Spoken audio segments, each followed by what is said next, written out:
a live weather report from the elemental plane of water with Giles Penderton. Giles? Thanks, Giles.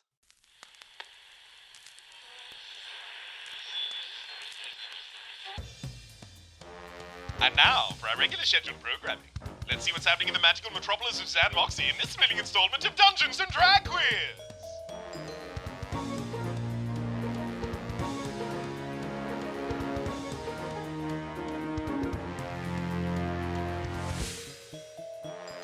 Bam!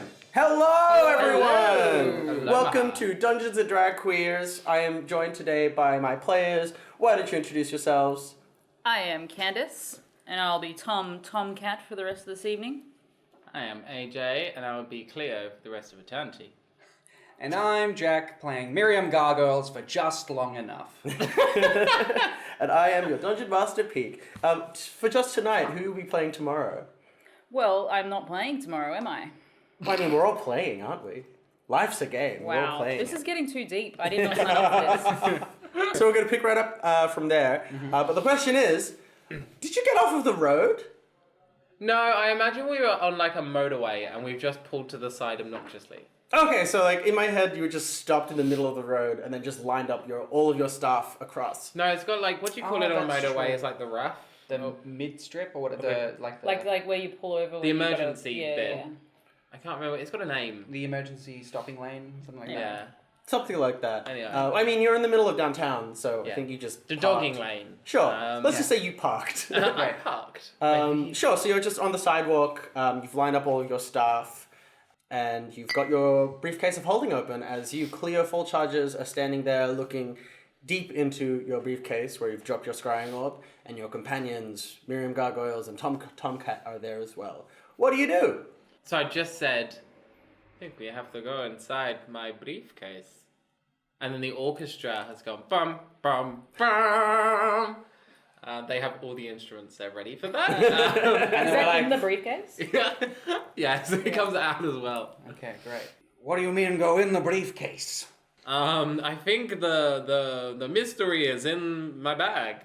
But it's a briefcase, right? Like, how big is it in there? Oh, well. So you recall your briefcase was actually given to you by your previous law firm, Warlock and Warlock, as part of... I think it was a reward for you for being such a cruel and heartless lawyer. Ah, yes, now I remember. Good times. There were people burning around us. Wow. Memories. So you think we could go in there and find out what happened? I think we have to. And I jump back into the stretch carriage Hummer and kind of like put it on the floor and start pulling up a ladder. From inside the briefcase? From inside the briefcase. Okay. Yep. And the ladder just pokes out the top and it just goes down endlessly into this dark void. I would love to climb into this briefcase with you, Cleo. I just think we're parked next to a park, and anyone could pick us up while we're in there, right? That's a good point. Driver, put the hazard lights on. Yes, that means you can stop anywhere. Oh, and lock it behind us. So again, do the horses light up with the hazard lights on? Their hooves. Their hooves glow. I thought it would be like a Rudolph scenario. It's you know? both. So I feel the nose is like braking emergency, and then the hooves are like indicators. Right. Great. So with that, your hoof indicators are on at the front of your carriage.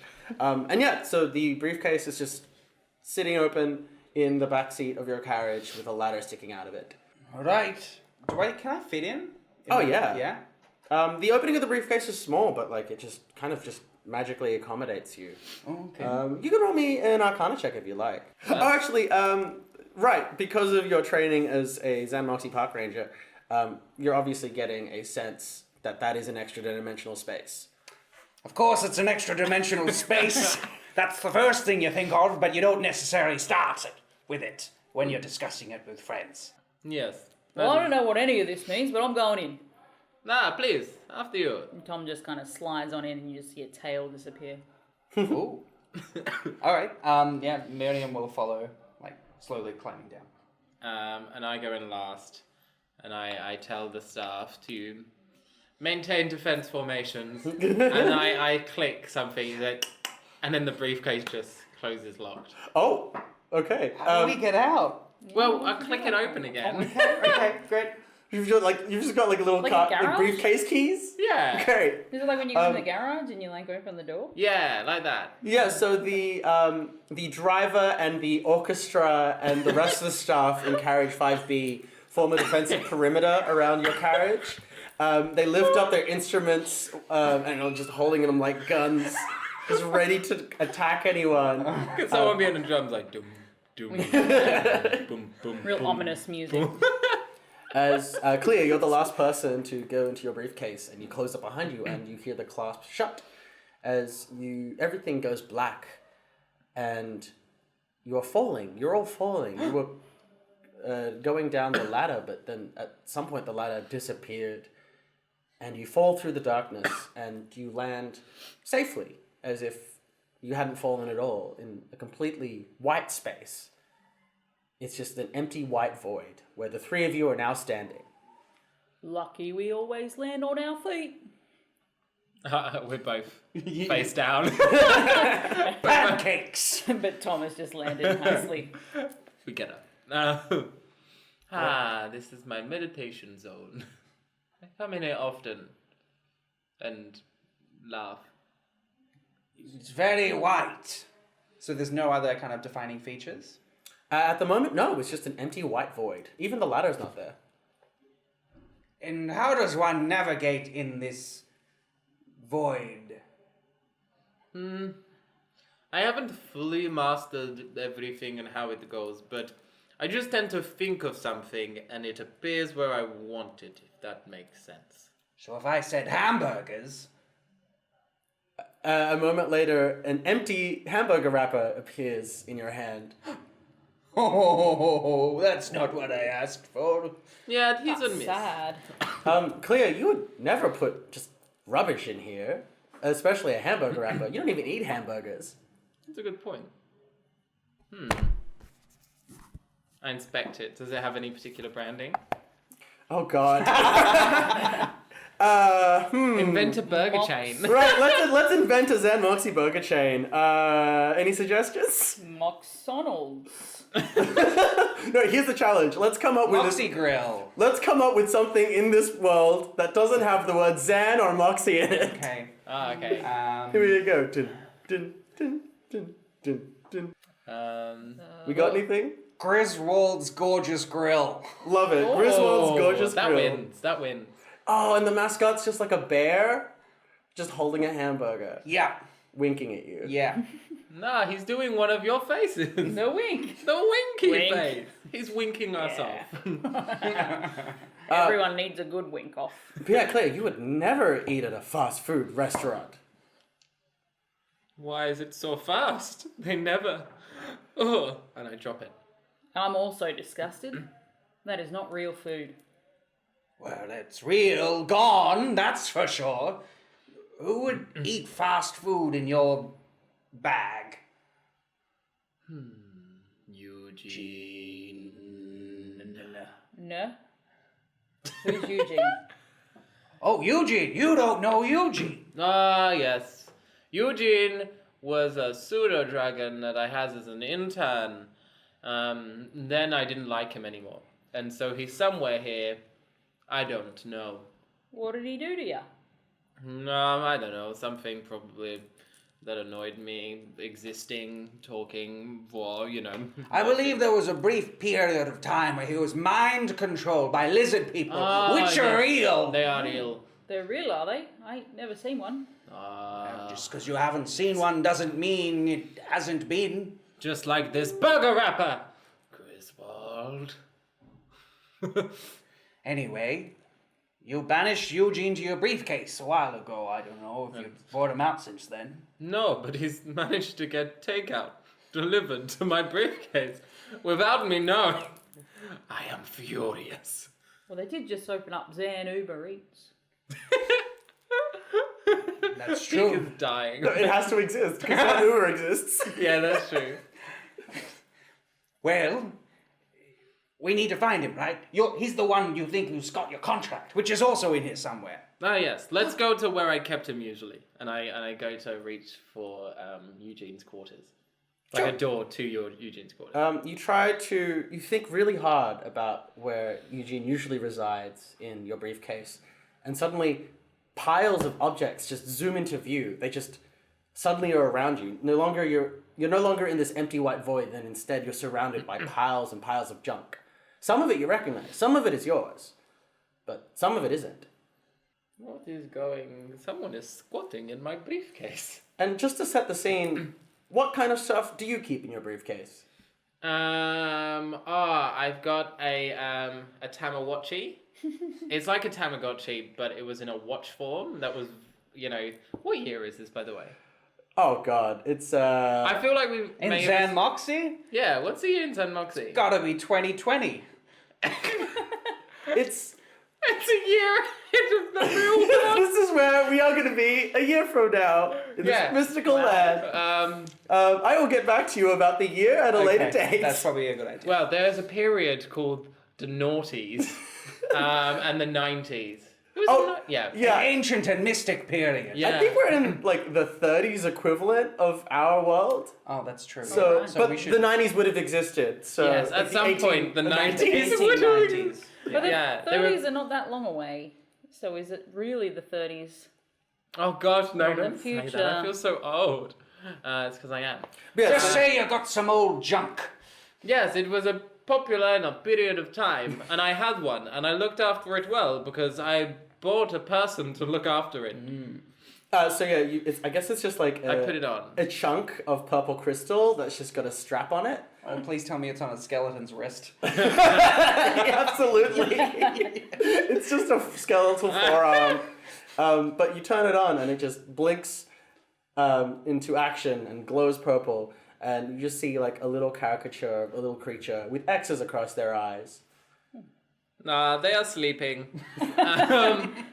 There is also a book about law. I want it to be like 2 stories high, this book. Like, it's all the law that ever was. They And don't ever do, will be. They don't do editions of books. It's just one giant book of knowledge. It just looks like a CD tower. Yeah, and it's somehow linked to like the mainframe of knowledge always, so that it will continue to. So why would it need to be that big? Oh, so it just continually updates itself. Perfect. Yeah. So it's just like a self-updating, but still physical book. Yes. I love that. In a world where you have 3 computers Yes. connected to each other. Hey, law's old-fashioned. Could you roll me an investigation check as well? Oh, that's not going to work for me, is it? No, 6. Yeah, you find a bunch of junk. And an apple. And an apple. Half eaten. Someone's taking a bite out of it. Eugene. Someone with like a small, someone with a mouth possibly the size of a cat. Eugene's got a cat, and I throw it against a wall. I don't think you can And- say that. And Tom's just like, You throw the apple like away from you to hit a wall, but it just keeps going and just keeps falling. and then Tom starts to like pounce after it. Wait, Tom, where are you going? We chase after Tom, who's chasing after the apple. Sure. As you chase after Tom, these piles of junk just zoom away and other things zoom into view. And eventually, you think you see something coming up. A pedestal with a piece of paper floating on top of it. What's that up ahead? As the apple that Tom was chasing just rolls to the base of this pedestal. Picks it up. Takes another bite. Eugene. Should you roll me a survival check? Ooh. Oh, boy. 11. With an 11, you can tell that someone's taken a bite out of this apple. As in me? Someone else. Oh. But there was a clearly visible bite mark in it. Right. I was trying to give you some extra information that Oh, I see. Well, I look at the pedestal. Do I know what's on the pedestal? you found. It looks like your contract. I go up, and I would have like behind me on a chain. Like, you know, like when you have reading glasses, Yep. there's a chain. I keep mine at the back because I've got so many, and they're color coded. So like I have to pick the right color, and I get the reading ones, which are a dark blue color. Wait, what are the Why? other glasses Yeah. for? Well, there was the computer screen glasses. Okay, There was my sassy glasses, which I Okay. just wear to say mean comments to people. right. Your reading Your glasses. reading Yes, my glasses. reading glasses. Okay, okay. Then there was like sunglasses, then moon glasses. Forget I even asked. Dwarf Please star pick glasses. a pair of glasses. Wait, so Cleo just Black has like hole 6 glasses. pairs of glasses just dangling behind her at all times? Yeah. Great. I've aged my character since season 1 a lot, apparently. So I put my reading Can't glasses believe I on. didn't notice them before. They blend in. And I start reading my contract. And does it look the same? Sure, just roll me a general intelligence check. 8. Yeah, this looks like your contract. This is what you produced to each of the PIs you hired when you explained the situation. You said something along the line. They asked something along the lines of, "Okay, but are you sure you just don't have it in there somewhere?" And every time you found this contract and showed it to them, and it was fine. This is that contract. That all seems in working order. Is that not what we came here for? This is a contract that you thought you didn't have. No, yeah. So Well, Silly me. you knew you had it. It just didn't work. What? This piece of paper gives you magical powers. Yes, but it's not doing that. I pick up the paper and look under it. Where's the powers? That's what I want to know. Miriam, could you make me an investigation check? Oh boy, come on. Definitely not my strong suit. 10. Yeah, it's a piece of paper, lots of fine print. Definitely very fine print. Some fine. Some fine print. So can they read it? Can I not read I think it? it's yeah, written. what I is think it's written in Infernal. So I cannot read it. You could? I start reading it in Infernal, which is like, that's what Infernal sounds like to me. But you just read out like a sentence like the patron shall offer bonuses to the tree, the Patri. the warlock. In the instance of indemnity, the warlock agrees not to. You just see. Yes, that seems all up to date. You skim across clauses like forfeiting your soul to the company upon your death, and the confiscation of magical powers with the confiscation of this contract if you void the contract in any way. You're reminded of the clauses that the contract itself needs to be physically destroyed or taken for you to no longer access it, and it's right here. Sounds like a lawsuit waiting to happen. Is this what we came here for? Yes, well, I expected something off, but everything seems relatively in order, except the burger wrapper and Eugene. Well, why don't we find him? I feel kind of bad that you just left him in here anyway. Maybe he's in trouble. Fine. And I look around. I just start walking in a random direction. Are you going to take the contract? No, I'm gonna leave it there. We came a long way to find the This contract, is what we came for. and you're going to leave it on the pedestal. Fine, I'll take the contract. I don't grab mind, it. it's your contract. It seemed perfectly fine here, but no, if we have to put it in my pocket, I'll put it in my pocket. And I take off my reading glasses. And they just dangle with the rest of your glasses behind you. The sound of them. Great. So we could find Eugene, and we could find Eugene by looking for your orb, or we could try and track him down. But it seems to be quite hard to look for anything in this place. Ah, yes, good point. This Eugene character. How's he with the drywall? I've never got him to do manual labor before. Oh, no, that's a not lie. true. I've got him to do lots of manual labor. Never drywalling, though. Yes. But we're willing to negotiate. We are willing to negotiate. Count me in then. Alright. Actually, does anyone want to ring my orb? Oh, I You don't can- have the facilities to do that. Sure, yeah, I can ring you. And then Miriam's gonna pull out her orb, which is a little bit dusty because she just doesn't have anyone to message or call normally. She's like, and then like blows off some purple Is it like sparkles. Is it perhaps also like the Nokia equivalent? Sure, yeah, it's 3 or 4 models. It's a old. cube. It's a cube. Yeah. It's a cube. The dwarves are into cubes, so it's fine. The 3310 cube. Yeah. You can just like throw that on the ground so hard. It's brick shaped. It's It is a brick. rectangular prism. It's a brick. Okay, so she's gonna like swipe through, and then she'll call Cleo. Sure. And you hear a ringing off in the distance. This is just like Jurassic Park. I mean, Jack says that, not Miriam. I think it's that way? Mm-hmm. As you follow the sound of Cleo scrying up, it gets louder and louder. What's your ringtone? What's your ringtone? My ringtone is... I'm imagining like the Sex and the City theme. I'm rich! Yeah, that's Great. why... Great. It gets closer and closer, and then you see it has rolled toward... The call ends, and then you hear the beeping again. The beeping that it says... That we were using to track. Yes, and it's now beeping beep, beep, beep, beep, beep, beep, very rapidly. And you see before you is a door. It looks like an office door, like a glass door that swings into a conference room. Is there anyone in the conference room? You can't see it. You can't see through the glass. You see an empty table, but no one seems to be there. Right. It's your briefcase. I don't like the look of this. And can I imagine some sort of staff? Not like a magical staff, but like a walking... Like a person? Yeah. No. Oh, just a walking stick. that kind of staff. Do you have do you keep a I'm cane in here normally? I probably would have a cane. I'm an old lady. How old are you?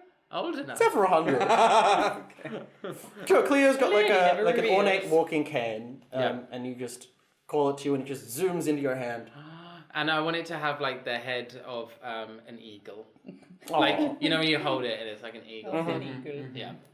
It appears. It doesn't materialize so much as it was somewhere in this vast expanse, and then it just zoomed in your hand. Like a Nimbus 2000. Yeah. Let's go. Okay. Miriam's gonna take out her weapons because it's a conference room. Traditionally, where battle is held. And then I guess Tom will just get the claws out. Did you take some chef knives with you? Well, would I have them down here? Yeah. I mean, yeah, you would if you had them on your person. Okay. All right. I reckon I have like just a little paring knife. Great. Yeah, so you just pull out a paring knife, Yeah. which will just be a dagger. Kick down the door. No, I just opened the door. Yeah, you open the... Is this one in use? Sorry. I actually had this I booked. booked this room. Yeah. Sorry, guys. You open... Show the calendar. Oh, you're gonna have to move, Janice. You open the door into this conference room, I guess, murmuring all this office banter, and you come into an empty conference room. The door closes behind you, and then you see that the door that you came in through now opens the other way, and you can see that you're in a glass conference room, and you can see a very small office. Wait, on the outside? Mm-hmm. Where this came from? Correct. So can But we go the back room out that again? we're in is what? It's just Nothing. an empty conference room. There's a table in the middle, and there are some chairs around it. It's just like a glass conference room, and there's no evidence of the white void that you just came from. Is there like a little like an intercom thing on the conference table? Yes. Okay, Tom will walk up and press a button on it and... Samantha, we would just love some coffees in here. There appears to be just one button on the intercom. You hear a... Wait, who's using this line? No one should be in here. Oh, it came from the conference room. Hello, we just want some coffees. And could you make a perception check, please, all of you? Oh boy. We had the element of Ooh. surprise. I best be perceiving my coffee. I got an 9. unnatural 20. 7. 9. The two of you hear the sound of leather shoes against, like, it just clacking against, like, nice wooden floors. Head in this direction. Yeah, exactly like that. I didn't hear anything though. What did you get? 7. No, you did not. I hear people. Is there anywhere to hide? Under the table. Great. You can all make me a stealth check if you like. Great. And, oh yeah. That's Come about- on, Oh, stealth. disadvantage. 17. Damn Did you it. get disadvantage on stealth? Because I'm wearing my armor. Well, it was a okay. 19, but now it's a 10. 15. And what did Tom get, sorry? 17. Uh-huh. The person walks by and comes into the conference room, and you see from underneath the table, it's a lizard person, except they're wearing business casual. Oh! What do you know? You were right. They are real. As they're just looking around and, there doesn't seem to be anything here. Sir, there doesn't seem to be anything in here. What do you want to do? There doesn't seem to be anything in here. Can I use my cane and try and swipe for the legs? Yeah, sure. Are you trying to trip him? Sure. Roll me a athletics check with advantage. You're making a shove attack. Come on. Oh, not 20. Yay, nat 20. Yeah, you, using your eagle cane, you hook the legs of this lizard person by the ankle as they slip and fall, and I think all three of you just pull them under very quickly. And Cleo, you recognize him. Oh my god! This Yeah. is the lizard person that you stuffed into your briefcase months ago. I got a job. I am creating career paths. I am creating jobs. I assume you're covering their mouth? Yeah. Because they... I meant eyes. Because it was on eyes, right? The hypnotist. Oh, yeah. So you're just covering his eyes and his mouth. Yeah. Sure. And he sees you for a second before you do that. And, but how? And then suddenly, We have to act quickly. The other person's going to wonder where they've gone. Who is the other person? I can't use my my shape form. nope, you can't. I mean, you can try. I think you instinctively like try and call upon your magic, as you often, Would. so many times you would kidnap someone and assume their form, and you instinctively do that, and nothing happens, even though you have your contract in your pocket. Maybe we could throw them off the scent if we could just pretend to sound like them from the other room. Nah, yes. How's your Scent. accent? I'm like it's an expression, like throw them off our trail. See, Yes. Tom stopped scratching to... No, I won't There's do no that then. smell. There's No no smell smell. coming from you at all. No, I won't do that. No. Okay, great. Can you do a lizard person voice? I can try.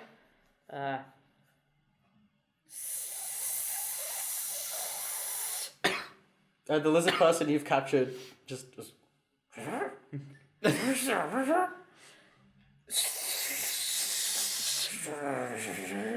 Okay, that seems pretty good. Now, with that voice, go tell them that we're fine and we're just sorting out the Henderson file. Henderson, yes. Wait, but who's Henderson? I don't know, I made him up. It was the most common surname in xan'moxie. It's unusual. I've never heard of it. write that in the canon document. So I sort of low to the ground, Uh-huh. crawl. Sure. Could you make me another stealth check?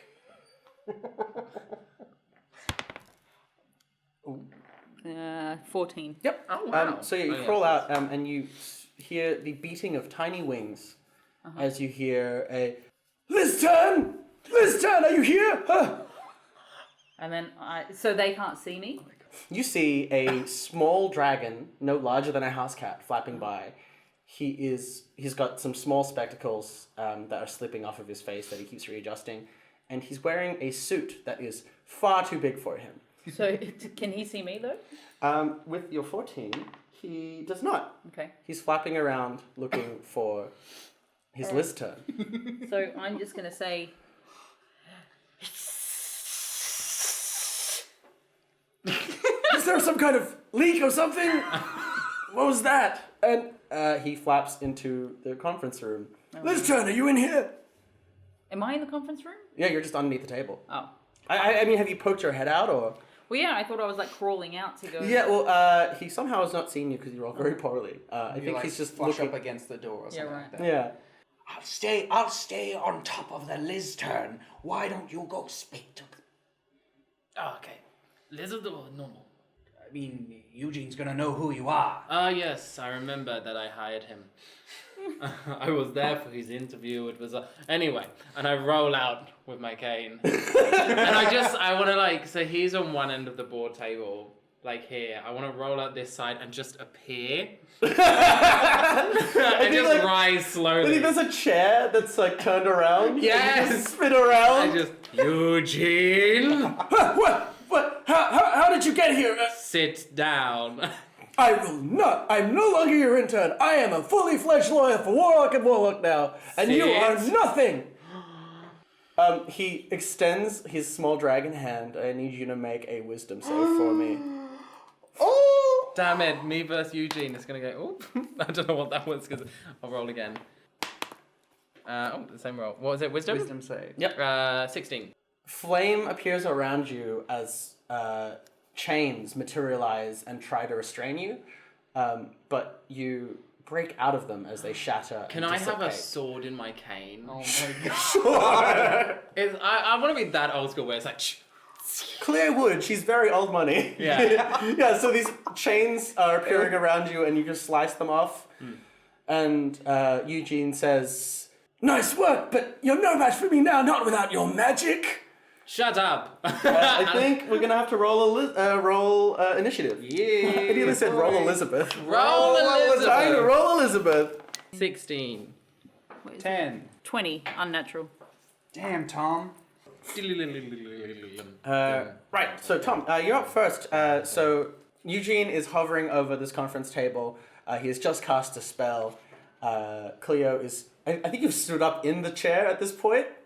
Oh, can I have done something really cool? Can I have like spun like the chair? So like I chop the chains as I spin back around, and by the time the chair spun back around, I'm standing up. Oh, absolutely. Yeah, So let's you're make just it standing sassy. sword cane out with a chair behind you. And yeah, you're flush up against the wall and you haven't been noticed yet. So how far away is Eugene from me? All within 30 feet. Okay, so It's just not that large of a conference room. I've got my paring knife Oh, in God. hand. Can I like jump out at Eugene from nowhere and try and get him in one of the Absolutely. wings Oh, or something? sneak Yes, attack. make an attack with advantage because you're attacking from Yeah. concealment. And yes, this will count as a sneak attack.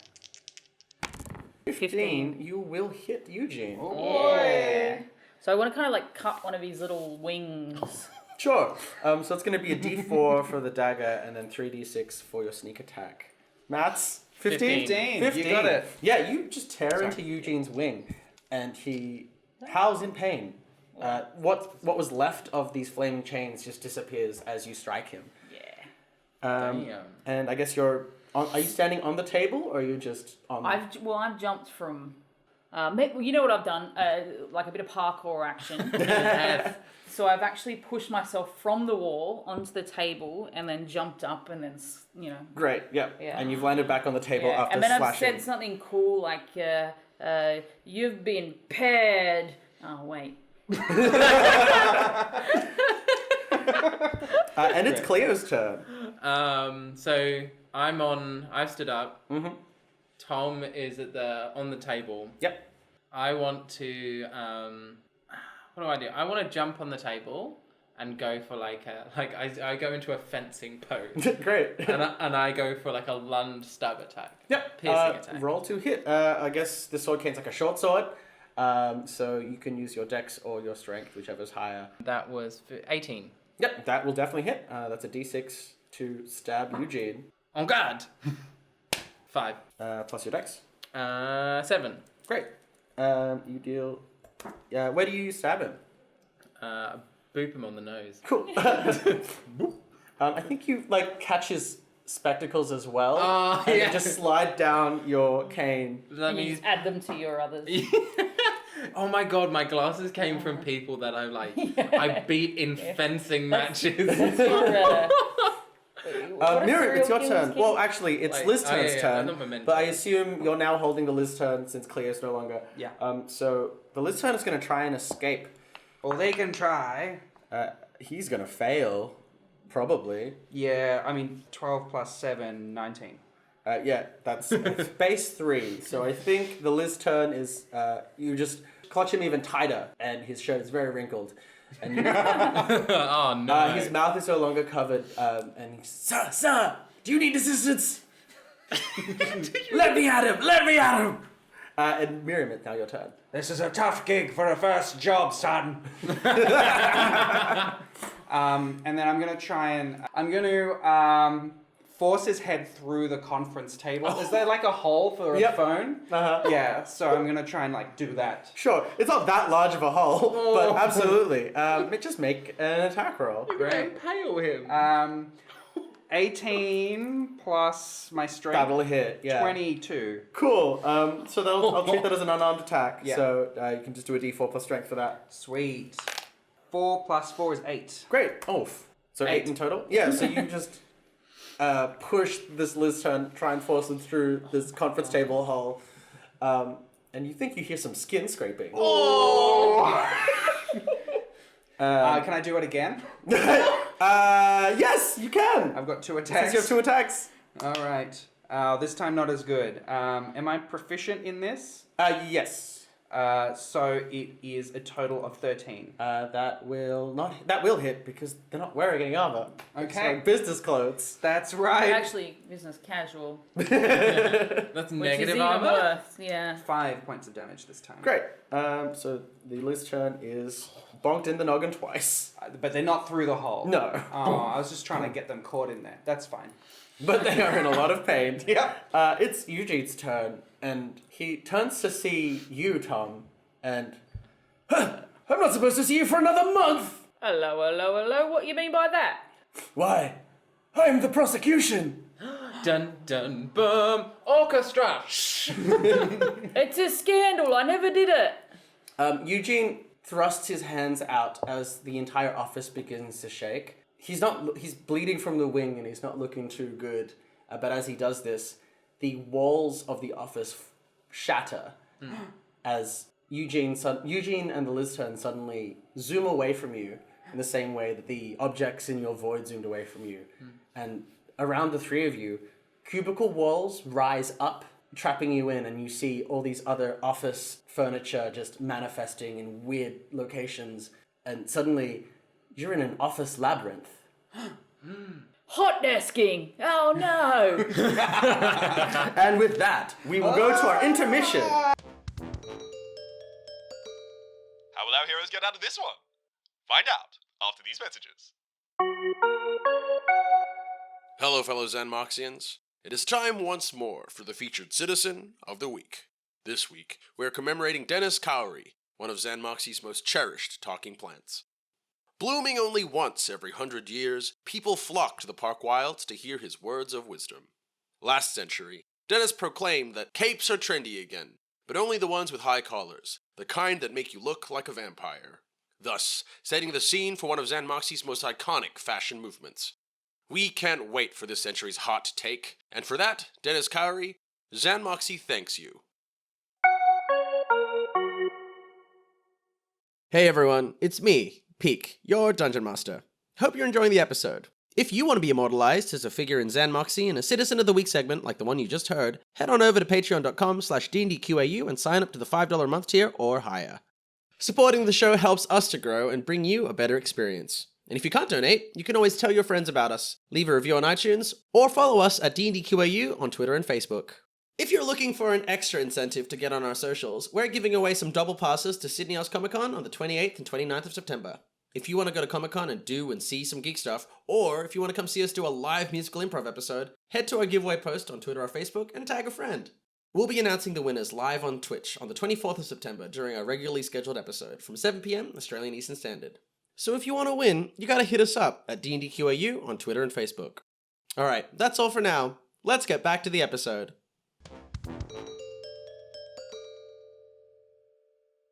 And now, the three of you have been wandering for a couple minutes through this labyrinth. You're walking through endless corridors with bad office art, and just like an off-green carpet with some zigzags of different colors going through it. Oh. The corridors turn in impossible angles upward, but as soon as you get to them, your perspective shifts and you're walking up. It's very Escher-esque. There are just corners of desks and copiers just falling out of things. I think you've just walked past you've made your way across a pit where the only platforms are just filing cabinets, and you've landed on the other side. So what's on the other side of the pit? More endless corridors. We don't seem to be getting anywhere. Well, Eugene just waved his hand and magically all of this appeared. Can't you wave it and make it disappear or them appear or... I don't know how this works. I try and imagine a door. Nothing happens. They've messed with my briefcase system. I had a system, believe it or not. I know we saw junk when we came in, and it seemed like, I look at my Tamagotchi. Still sleeping. And there's also just like on the watch face, so there's the crossed eyes, but next to it is this little piles of poo emoji. And a tombstone. Yeah. There's just rows and rows of tombstones, and it's just blinking like you died. Still sleeping. Sleeping like a log. What's the orb making? Is it making a noise? It's still beeping, but it isn't as frantically beeping anymore.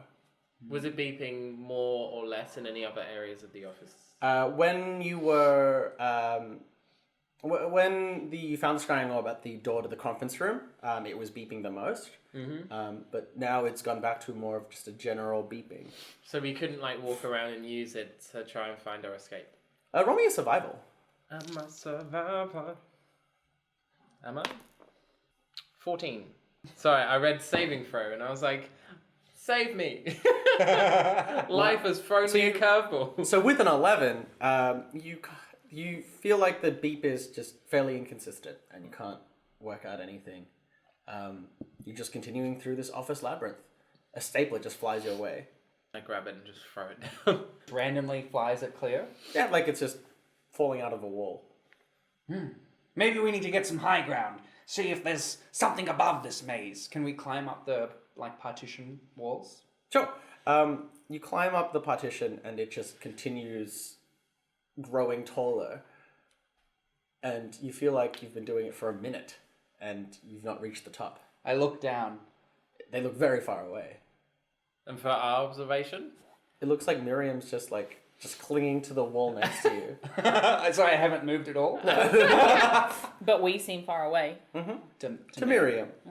I can't see anything. It seems to keep growing as I climb. Okay, then just step down. Just step. You want me to jump? No, literally just It's put a long way. Be able to just step down, mate. Yeah, it's literally like, what, 10 millimeters? I'm gonna climb. I'm gonna take however long it takes to climb down. Yeah, sure. The two of you see Miriam just crawl down in place, and I think in your head it feels like this, like epic rock climbing sort of. Like this is your park ranger At some training. point, I've taken 2 staplers and I've been like using them as pickaxes to like climb down. Are there any doors anywhere? There are doors everywhere, but the doors just open into other corridors. Is there a fire escape plan of the layout of yeah. this office that we can look at on one of the walls? Sure. There's a fire escape plan on the wall, and it looks like a scribble. 1 minute, is this some sort of... If they're manipulating the realm, this isn't real, right? We are being forced to imagine this scenario. Sure. So let's try and imagine a scenario that's not this. Collectively. And maybe we can outpower that stupid little pseudo-dragon who's going to die. Tom just starts imagining a world where there's just balls of yarn and fish. Cleo's imagining just an empty room where she's bashing Eugene with a baseball bat. No, with her cane. And Miriam is on a park bench, peeling an apple with a crossword. peeling an Wait, apple with he's a using the crossword? No, she's got a crossword next to it and she's peeling it Ah. while she's thinking about the clues for today. Ah, I see. So the three of you think very hard on these scenarios, and the best you can manage is the office art that's on the walls switches to a painting of each of these scenes. Oh. Ah. Well, maybe we've divided our thoughts. Maybe we should all think about one thing. Ah, yes. The door to the conference room. Right. We all remember that one, right? Sure. Yes. All right. Okay. Which Right. wall? This one. Okay.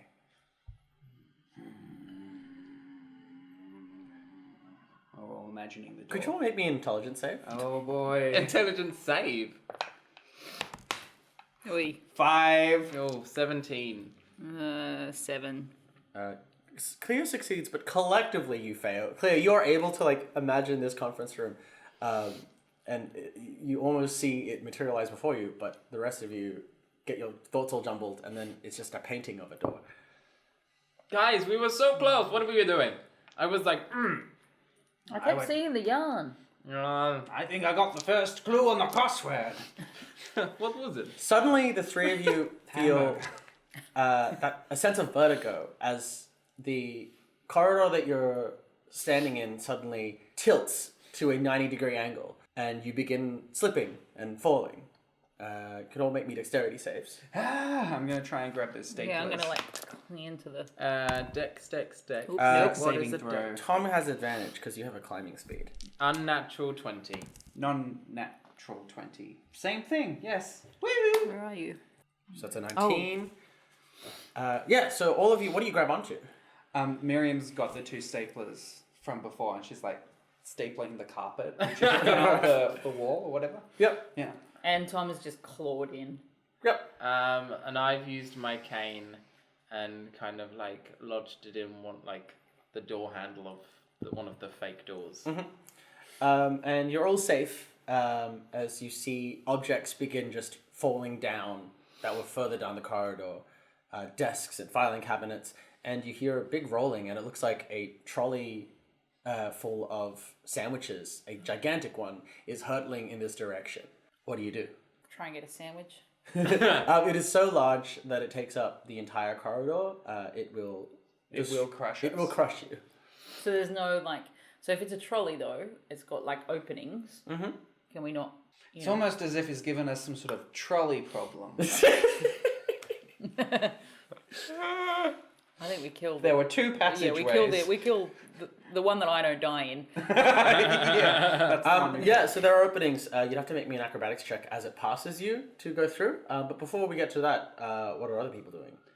Sorry, there are other rooms or doorways to get into. Oh no, just No, the no. trolley itself. It's Because two the trolley's tiered. going to have space in the middle, right? So I want to quickly, as it comes down, jump out and slide through the middle, and then it keeps going, and I cling back on. Oh, you want to okay, sure. Yeah, Miriam's gonna try and leap over the trolley. Wait a minute, shouldn't you just be able to walk? Oh yeah, I can walk. Oh yeah, you're both. As soon as you realize you stop holding on to the side and you just are standing sideways. Yes. So yeah, she's gonna run up the wall. Yep. And what's Cleo doing? I'm gonna attempt the same thing as Tom. Sure. Both of you can make acrobatics checks as this trolley full of sandwiches hurtles toward you. Hey, 24. 18. Great. You We're both. doing so well at this. Yeah. Where were these rolls last time? You both do these very graceful acrobatic maneuvers as you flip through the middle of this trolley and land back. As you land, the corridor tilts back into place. Can Miriam have grabbed a couple of curried egg sandwiches Absolutely. as they went past? And they're quite large, so I Yeah. think it's Could you share them? Yeah, I'll share them. like one triangle is like half of an IKEA flat pack. Oh my Right. god! Wow, yeah, that's pretty big.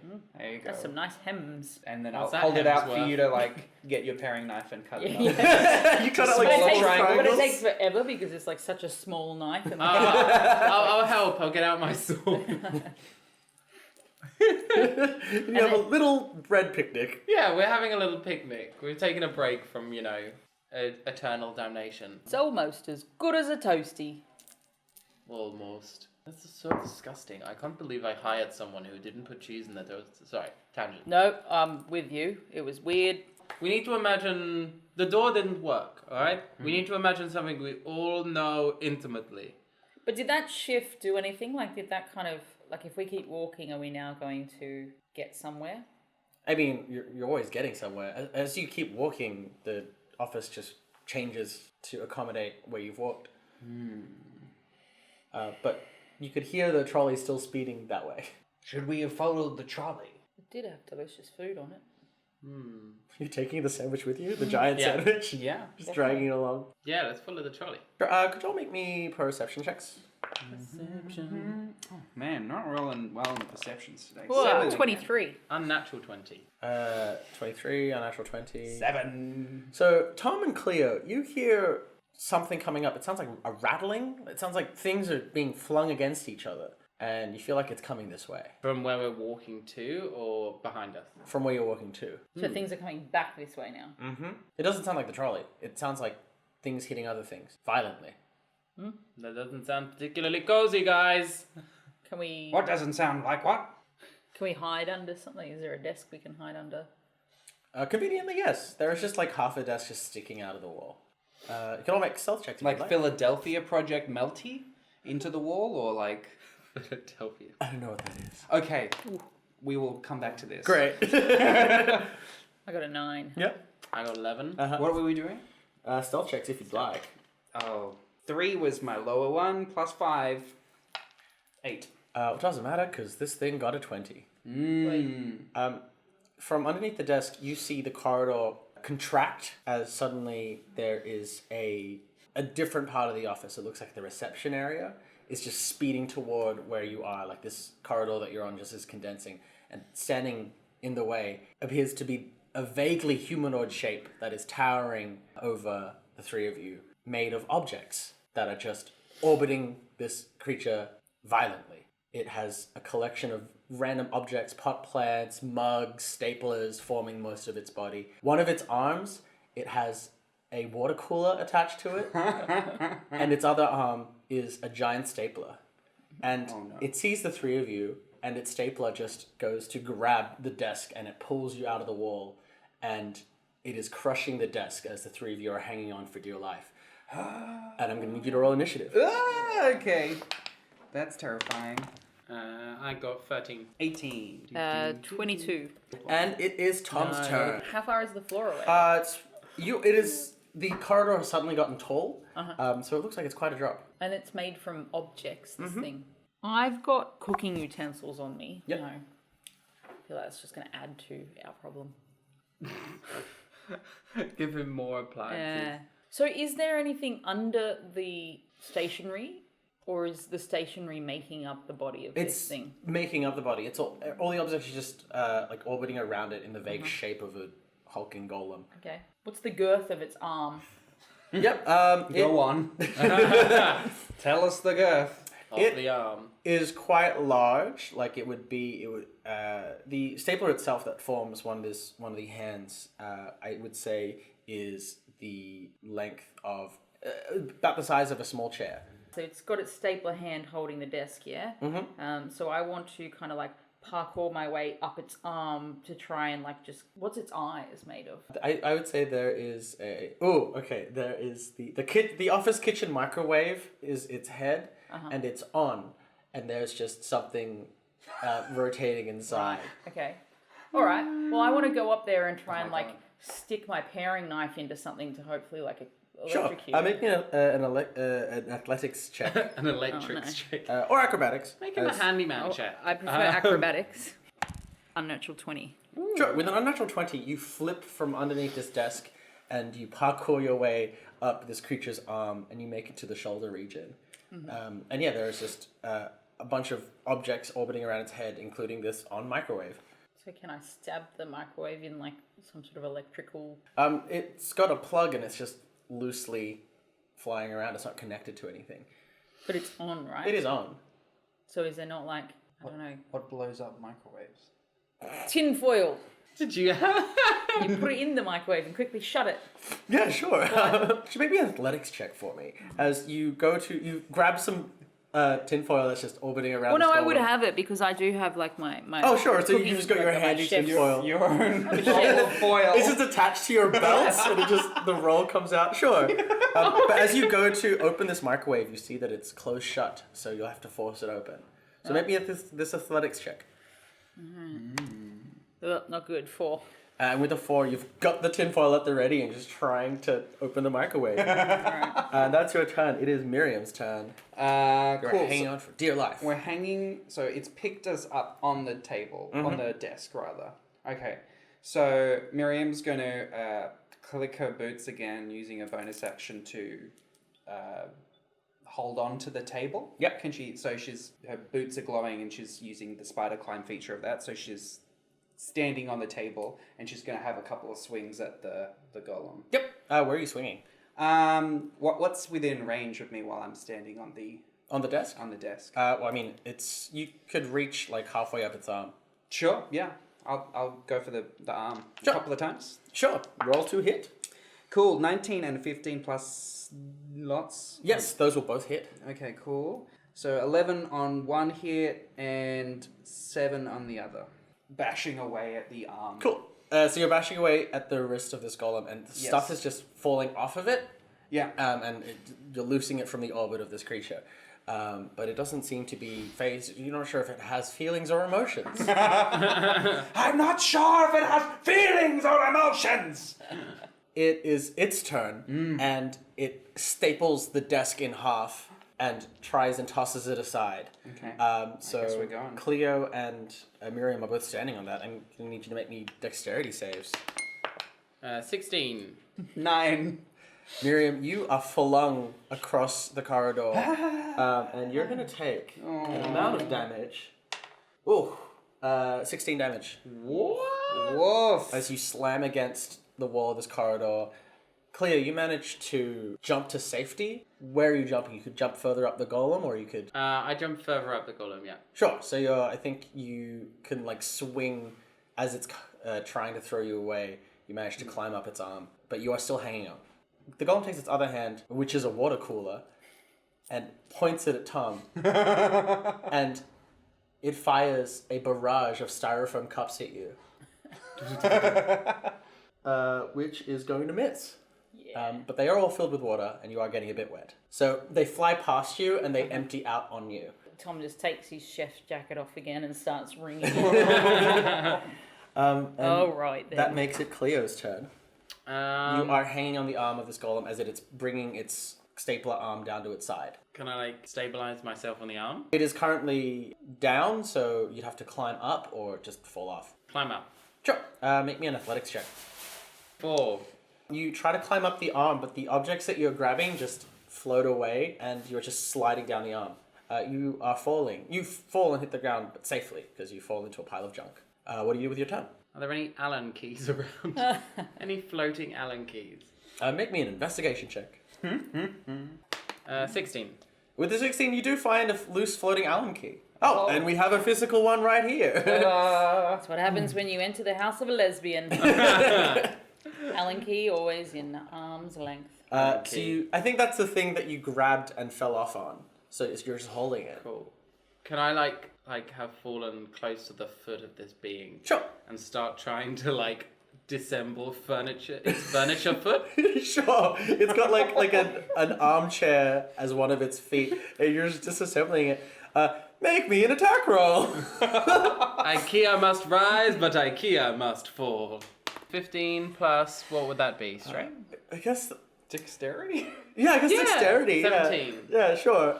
You hit... so as you just disassemble the leg of this thing slowly, that's going to be a D4 of damage. Oh boy. She's crafty. It's a 3. And you can add your intelligence modifier to that. Let's not. Well, you're going to have to. Okay, well 'Cause that's you're 2. So you're using your knowledge of the schematics of this armchair to try and take it apart. It's just the IKEA ones where it's just those weird blob dudes being like. I feel like that would be wisdom, personally, because knowing how to use tools is very wise. Well, what would it be with your wisdom? just 3. Sure, you do 3 as opposed to 2 damage. I am changing the game. I am changing the game. And Tom, it's back to you. You are wet. I'm and bringing wet. your chef Okay. coat out on the shoulder of this creature. You still got your tinfoil in your hand. Just make a little hat out of it. I'm saving myself. Okay, so I'm on the shoulder and I'm wet. So you can. Can we just cut Both that? true. Where's the water cooler arm at this point? So it's pointed at you. So one arm is at its side that clearly just fell off, and then the other one just angled it back at its face, kind of. So it's close by. Okay, so what I want to try and do is I want to stab the water to get the water onto Oh, okay. to like rust him or something. Sure. Smart. Yeah, you can make your way over to the water cooler. Just make me an attack roll to try and pierce it. Or there's also just the dispenser. Right, just like flip the. Yeah, you can just flip the dispenser. Sure. Sure, you flip the dispenser and the office golem showers itself in fresh spring water. Is it the cold one or the cool one? We need to know. It's the cold. Like I like the coldest. Yeah. Yeah. You're angry. Yeah. And with that, the microwave definitely, but also there are a bunch of other small appliances as well. Like there's a little sandwich press. Oh, I could have toasted my. There was just a scrying orb as well. And this water just gets over everything, and then just this current just goes through the entire golem. Can I get you to make me a dexterity save? Oh, 6. So, Oh, it'd the be extra 9 3 is then. not going to make a Okay. difference. Okay. well, so we tried. Okay. you're unable to jump off in time, and you take 11 lightning damage. Oh boy. But as this current surges through the office golem, all of its objects just lose charge, and it falls apart. Yay! Well done. Well done. I did it, guys! I broke its foot, and it crumbled. And I feel like Tom's at the bottom, like wet and. Wet and like you've just been shot, so I But, think your like, fur's just all. Yeah. Like a cartoon. 1 minute. It's like if you're scared, don't you shed your fur? So either you. That's more like if you were to jump out. Ah, okay. You know what I mean? Like a fright. Yeah. Yeah. So this is more just shocking rather than shocking. And you're now standing in the threshold of the endless corridor that you are walking through, and just a small reception area. Is there anyone at the desk? No one's there. Is there a bell? There is a bell. Can we ding the bell? You ding the bell. We ding the bell. Want to speak to the manager, please? And no one's there, but you see to your left is the conference room that you came out of. And inside this conference room is Eugene and a Liz turn. Miriam's going to cast Cure Wounds on herself before going any Sure. further. She's not feeling great. So I'm going to use my last 2nd level spell slot. Alright, so the Liz turn is completely clueless, but Eugene turns his head to see you emerge out of this labyrinth. As you see, in the conference room, a flaming elevator has been called out of the ground, and Eugene is just got stacks of paper that he's just shoving into it, and he sees you coming, and he puts it down, and he flies out of the conference room. Towards us? And we'll keep the initiative that we had going, Okay, sure. and Eugene's going to roll into it. So what? Sorry, he was doing something with paper? Yeah, so he's gathering, looks like files and stuff, and just throwing them into this flaming elevator. And he flies out of the conference room, and objects begin orbiting him, and he throws a desk at the 3 of you. Could you all make me dexterity saves? My god. Alright, so yeah, I got 11. 14. Yep. 11. None of that is enough. Oh, what? Oh boy. So you're going to take 19 damage as a desk crashes into the 3 of you. Wait, we all? Yes. Can you... Oh, yeah, I think Tom is down. I am definitely down. Oh, damn. Yeah, so Tom is down. Miriam's unconscious. barely standing. Cool. Neither is 2 hit Cleo. points. Great. Well, it's Miriam's turn. Sorry, it's Cleo's turn. So this desk collides with the 3 of you and splinters and bowls Tom completely over. And Miriam, you're still barely standing. And Cleo, what do you do? So is Eugene still flying towards us? He's slowed his charge somewhat now that he's thrown the desk, but he's still like... you see the Liz turn is now taken over his duties of just shoving files into this elevator. I want to try and imagine, like the dogs when they're ill.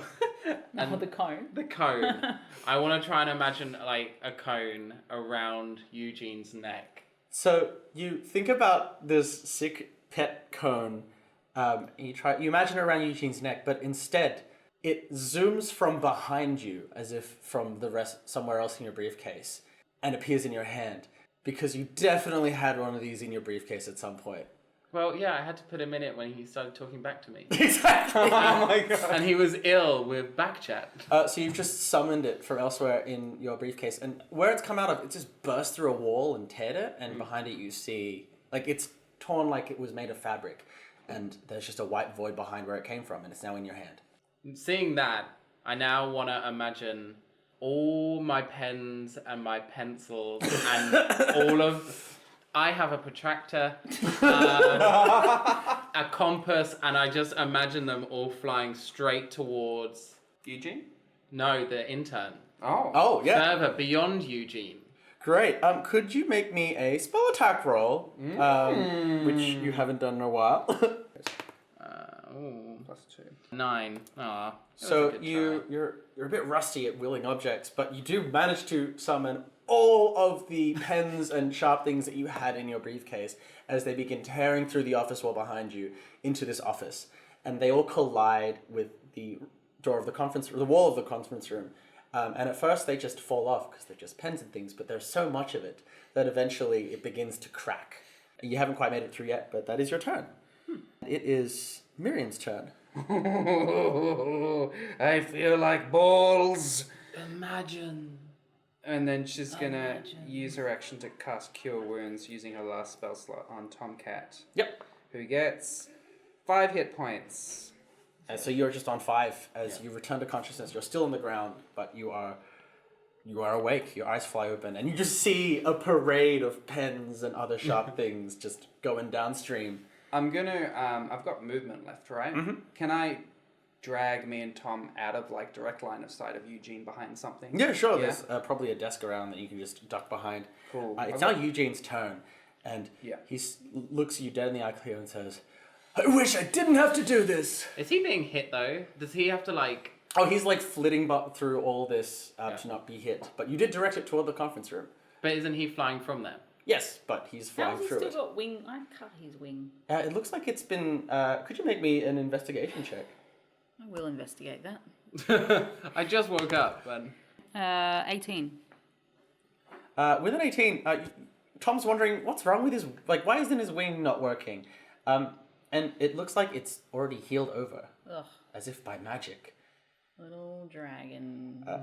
So he's flying through all this debris that you're tossing in his direction, Cleo, and he flies up to you, and he reaches into his pocket and he says, "I wish I didn't have to do this, ma'am!"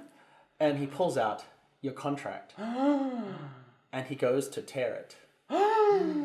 And Cleo, you feel terrible. You feel like you yourself are being torn as you double over in pain. I need you to make me a Constitution save. 18. You wince through the pain, and you don't pass out. But as he tears it, the two halves of this contract burn up and turn to dust. And any remaining connection you had left to Warlock and Warlock, you feel disappear. Your soul is now forfeit to Warlock and Warlock.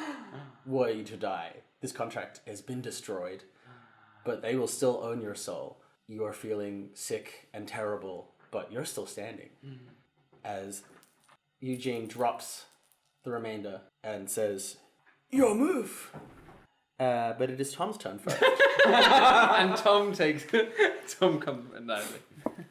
Alright, so... Oh, then... So we're behind it wasn't this. your contract that we had after all? No. Must have been a dud. a dodgy one. Why didn't they tear it up photocopy. earlier? Anyway. Alright, so we're behind a desk. Can I dash over? I've still got my paring knife? Mm-hmm.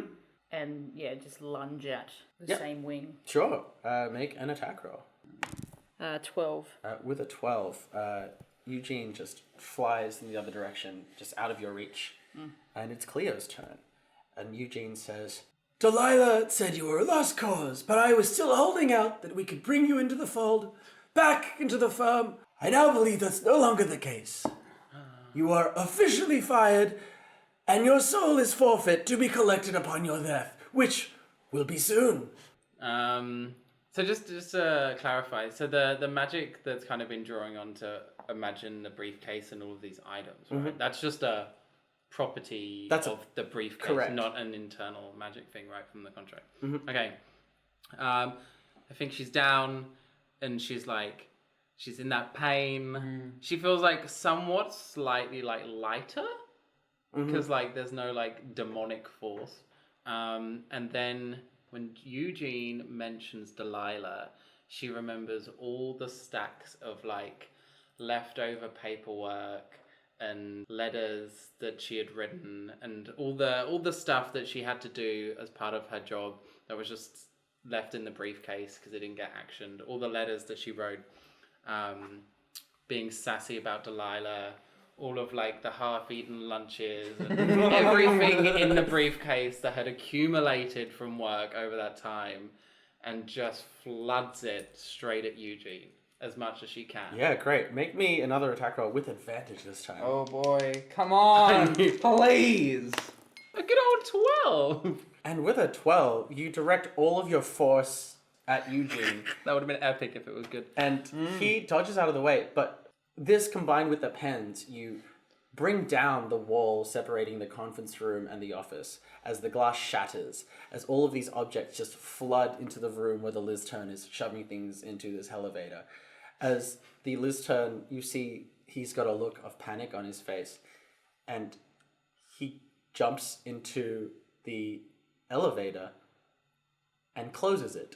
And there is a rumbling, and the elevator goes down, and you hear a tearing sound. And as it goes down, the rest of this office appears to warp and bend as it is being sucked into a Not singularity. again. Oh, all the time with the singularities. How did we do this last time? And it was the Lizturn's turn, so now the Lizturn is gone. It's Miriam's turn. Eugene is still here, and he turns around and says, "What? How dare you betray me, Lizturn?" You will see what it's like now. And it's Miriam's turn. How did we get out of this last time? We placed something into a stabilizer which sent us to another location. No, that's because the office was falling. So we're in the briefcase. Yes. So it's briefcase physics. Of course. Why did I think of that? So, Miriam, you see, in the periphery of your vision, this office, it's like this office was a piece of fabric that's now being scrunched up and pulled into nothing. And you see around the edges of this fabric is just the white space of the briefcase. Oh, okay. So we just need to hold on to the white space, perhaps. Perhaps. Miriam's gonna try and think of the ladder that was supposedly jammed in the top of the of the top of the briefcase, and she's gonna try and think about that and try and grab onto it in the hope that she'll have something to hold on to. Sure, you think of the ladder and it zooms in from above you. Oh no! Yeah. It just comes down, the rungs fall down before you, and it looks like it's leading out of this office into the white void. Climb on! And then she's gonna start climbing up. Yep. Yeah. You begin climbing. Cool. It's Eugene's turn, and he looks back at the Lizturn, or where the Lizturn was, and sees the office falling away. And then he looks at you, Cleo, and, "If I'm going down, then this is for everything that you've ever done to me. Every little errand you've sent me on. Every little thing Get you've on said to with me." it. And you cut him off, and his eyes burn with demonic flame as he throws in your direction. He casts Fireball. Oh my god. Sent it directly on Cleo. Oh my god. Yay. So I'm going to need you to make me a dexterity save. Oh, that's not looking good. 14. Great. So, Cleo, I'm unconscious for sure. you're going to take But are you dead? 26 fire damage. I was on 4. So, So Cleo is sleeping now. So yeah, you are engulfed by this demonic flame as the force knocks you backward, and you are unconscious. And it is now Tom's turn. You see, from Eugene had erupted this gigantic explosion of flame, and Cleo has gone down. You see Miriam climbing up this ladder. Is it possible for me to jump back to Cleo and like throw her over her shoulder and then jump onto the ladder? Yeah, absolutely. You can just grab Cleo and put her on over your shoulder. What is your strength? You have a strength of 8, so you are struggling, but Cleo is slumped over you. Make me an athletics check as you try and make it to the ladder.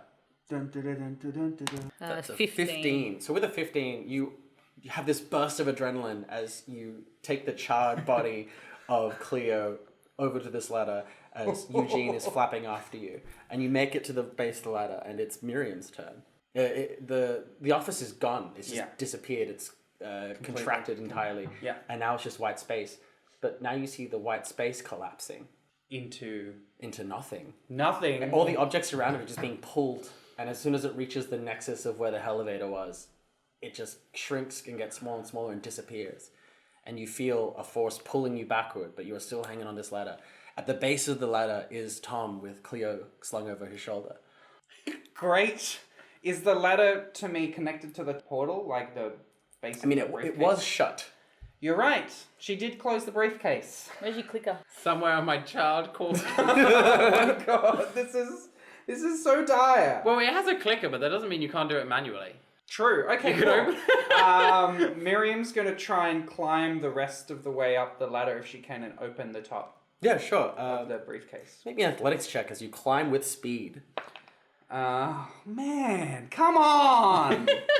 10. With a 10, you get halfway up the ladder and you see a clasp, just 2 clasps just floating in midair. But you're not quite there yet. If I can't use it, can I use my dash action to just get up there then? No, I think using your dash, that's as far as That's you as got. far as I You got. used Okay, everything. So that's, I guess that's your turn unless you do something else. I can only use a bonus action. I have nothing else to bonus action for. It's Eugene's turn, and he is close to the singularity. Oh boy! And he is going to fly out of it. And he begins... boo! He's being sucked in, and you just see his whole body just stretch toward it as he flies out of it and begins flying up the ladder. He zooms past you, Miriam, going for the clasps. And it is Tom's turn. Oh, Cleo, well, your turn did happen. I need you to make a death saving throw. Oh my Dum, god. dum, dum, dum, dum. Death. 11. That's a success. That's a success, and you briefly come to, and stuff is happening around you. You don't know what's going on, and then you're out again. And Tom, it's back to you. So I'm at the bottom of the ladder. Mm-hmm. Okay. And I've got Cleo. Mm-hmm. Can I start Climbing? Climbing, Absolutely.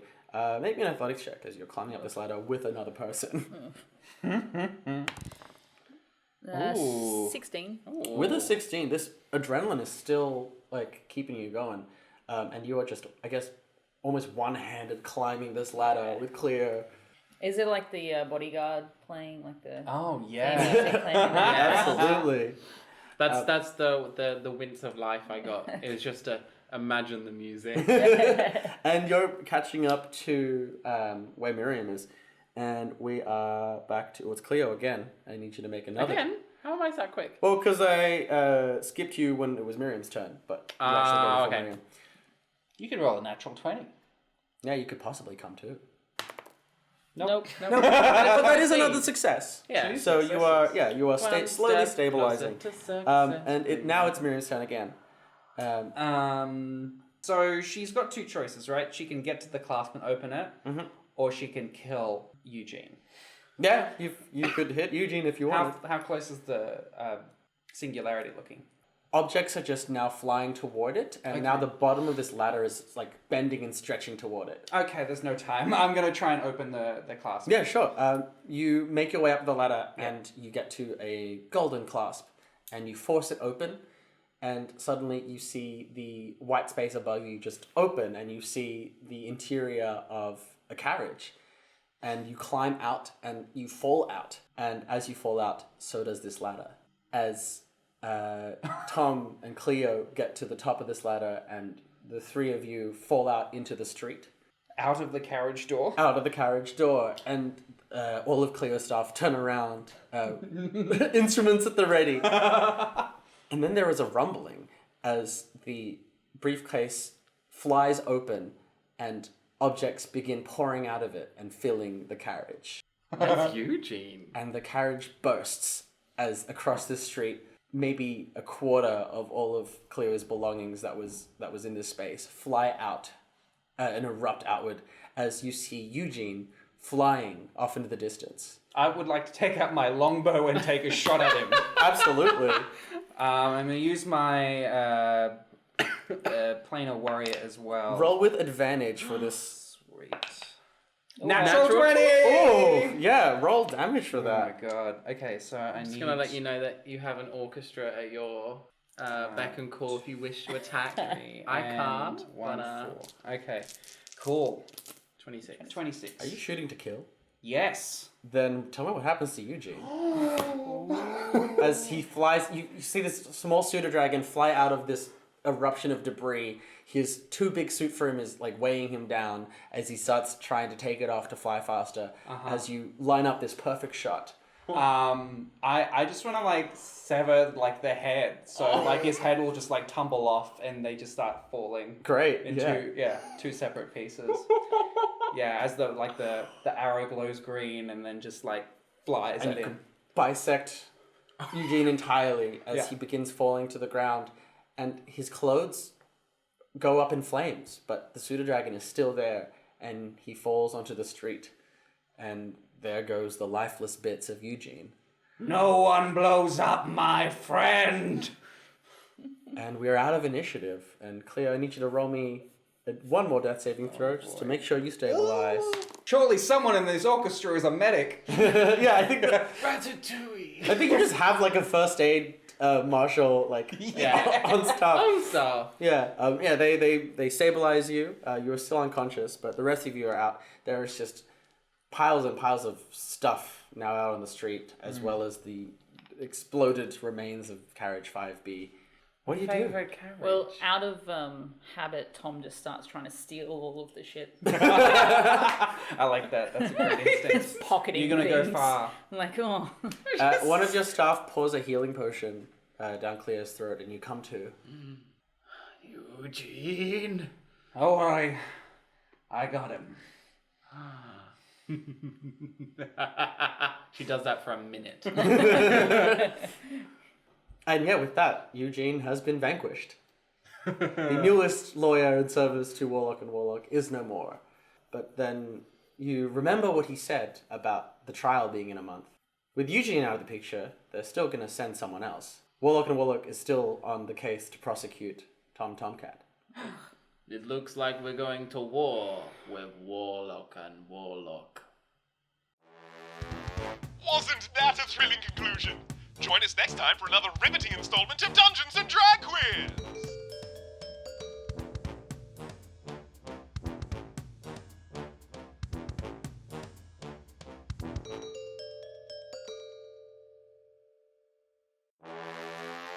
Dungeons and Drag Quiz is a production of Cleo and the Queens. For more information, head to thequeens.com.au.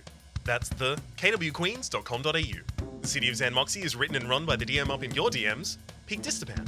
The sultry voice of Cleo Fallcharges was none other than AJ Lamarck. Ranger Park Ranger Miriam Gargoyles was, of course, Jack Gorman. The terrific tones of Tomcat provided courtesy of Candace Gallimore. Titles, credits, and additional writing performed by the disembodied voice of Ryan James Pearson. And a special thanks to Danny Johnstone of D Johnstone Music for the D&DQ theme song. Follow D&DQ AU on Twitter and Facebook to stay up to date with the latest D&DQ news. That's all for now. Until next time, the City of xan'moxie bids you adieu.